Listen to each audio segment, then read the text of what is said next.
No último episódio de Grandes Civilizações, a história conta que por volta do ano 1900 a.C., Abraão, o filho de um escultor da cidade de Ur, fez um trato com Deus, que lhe prometeu em troca as terras de Canaã. Abraão reuniu seu povo. Juntos arrumaram todas as coisas e partiram para uma longa viagem até as terras que Deus havia prometido a eles.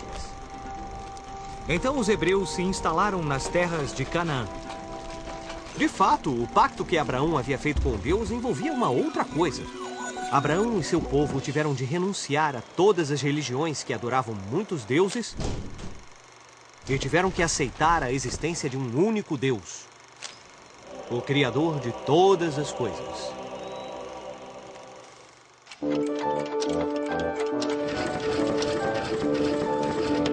Grandes Civilizações.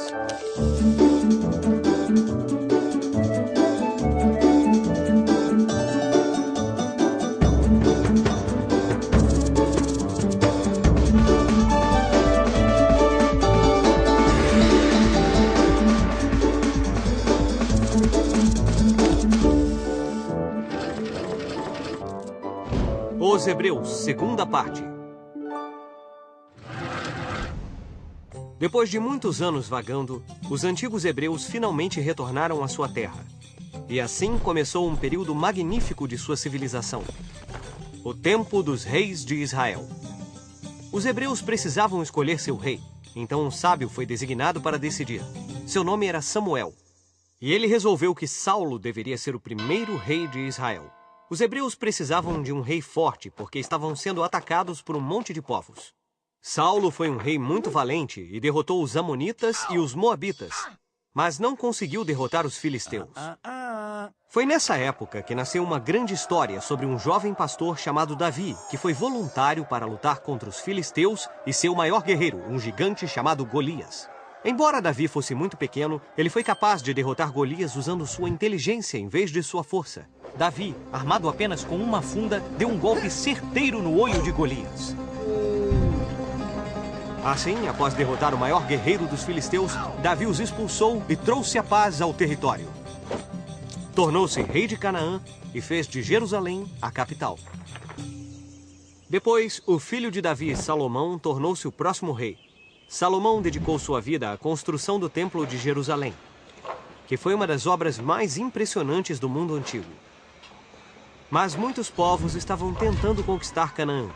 Salomão fez o seu melhor para evitar guerras e invasões. Porém, o reino estava cercado por outros povos, como os assírios, babilônios e egípcios. E todos queriam as terras férteis de Canaã.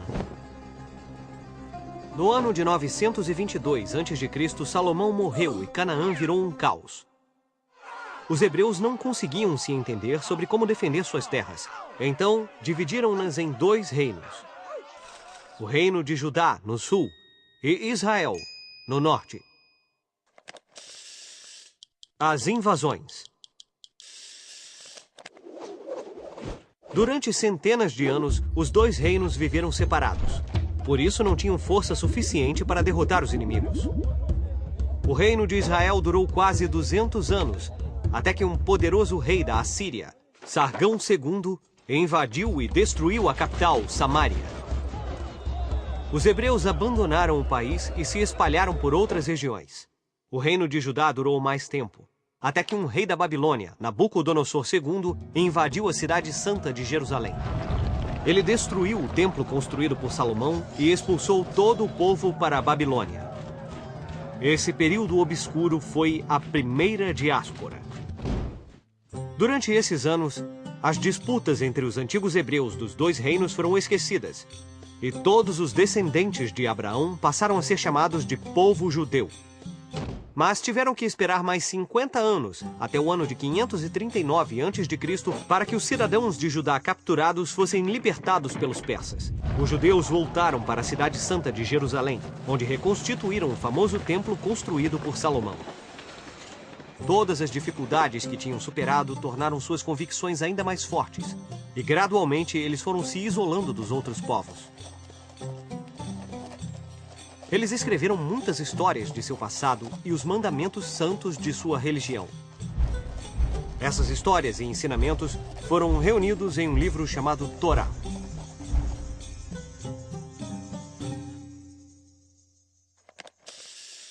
A Grande Diáspora. Os judeus viviam em paz. Por mais de 200 anos, eles se dedicaram a consolidar sua religião, sua cultura e seu modo de vida. Mas novos invasores logo entraram em cena. Primeiro chegaram os gregos, sob as ordens de Alexandre o Grande, e mais tarde os romanos, que conquistaram Canaã e anexaram essas terras a seu império. Embora fosse um povo pacífico, os judeus sofreram tanto com os romanos que acabaram se rebelando. No século I depois de Cristo, eles organizaram uma revolta e lutaram contra as legiões romanas. Mesmo lutando com persistência e coragem enquanto puderam, o exército romano era muito poderoso. E ao fim de 2 anos, a cidade de Jerusalém sucumbiu. O imperador de Roma, Tito, ordenou que o Templo de Salomão fosse destruído pela 2ª vez e queimou toda Jerusalém. Os poucos judeus que sobreviveram fugiram da cidade e se espalharam pelo mundo inteiro em busca de outro lugar para morar. Mais uma vez, os judeus eram um povo sem pátria. Um grande grupo de judeus seguiu em direção à Península Ibérica. Eles passaram pela África do Norte e na península começaram uma nova vida. Essas pessoas foram chamadas de sefarditas e viveram lá por muitos anos. Mas no século XV foram novamente expulsos pelos reis católicos da Espanha e de Portugal, que os viam como uma ameaça às suas crenças. Os sefarditas tiveram de se dispersar mais uma vez. A Terra Prometida. Nos séculos posteriores, os judeus continuaram a se dispersar por todo o mundo. Encontraram novos lugares para viver, mas sempre sonhavam em voltar para as terras de Canaã. Às vezes, eles eram convocados a se reunir e a voltar para sua terra. Mas como as pessoas estavam tão espalhadas ao redor do mundo, era muito difícil fazer com que todos se juntassem de novo. Felizmente, as convicções e os rituais do povo judeu continuavam a mantê-los unidos. Uma das práticas mais importantes era a leitura da Torá, que corresponde aos primeiros 5 livros da Bíblia. O povo judeu, até hoje, se reúne para celebrar todo sábado, que é considerado o dia mais importante da semana.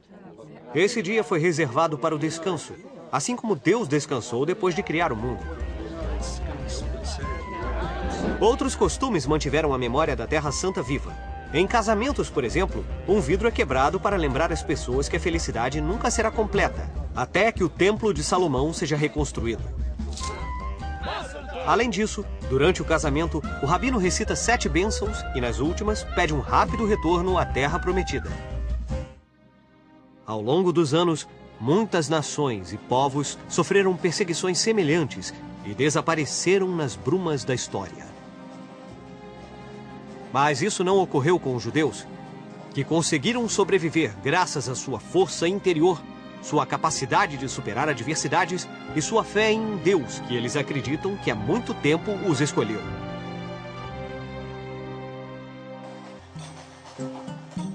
Vamos usar nossa bússola do tempo para ver o que estava acontecendo nos outros lugares do mundo nessa mesma época. A palavra diáspora significa dispersão, e desde o momento de sua expulsão da Espanha no século XV, os judeus foram obrigados a se dispersar pela Europa Central e pelo norte da África. 6 séculos antes, entre os anos 700 e 900, em uma terra distante situada no outro lado de um grande oceano, um outro povo também teve que se dispersar, abandonando suas cidades, que haviam sido construídas no meio da selva densa. Esses eram os maias, e assim como os judeus, tinham de vagar em busca de um novo lugar para morar. Muitos se fixaram na península de Yucatán, na América Central, onde criaram novas cidades como Chichén Itzá, Mayapán e Uxmal. Os maias também foram expulsos porque foram conquistados?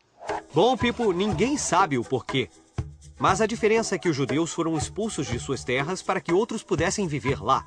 E os maias abandonaram suas cidades sem deixar nada nem ninguém para trás. Será que foi um terremoto, uma epidemia? Ou talvez guerras constantes? Talvez. Ou, quem sabe, uma combinação de todas essas coisas. Alguns historiadores pensam que os maias podem ter ficado sem comida, ou que o clima tenha mudado. Outros acham que podem ter acontecido guerras civis. Seja qual for a razão, o esplendor da civilização maia permaneceu escondido na selva por muitos séculos, até que exploradores e arqueólogos descobrissem as ruínas de antigas cidades maravilhosas como Tikal, Palenque, Edzna e Yatzlan.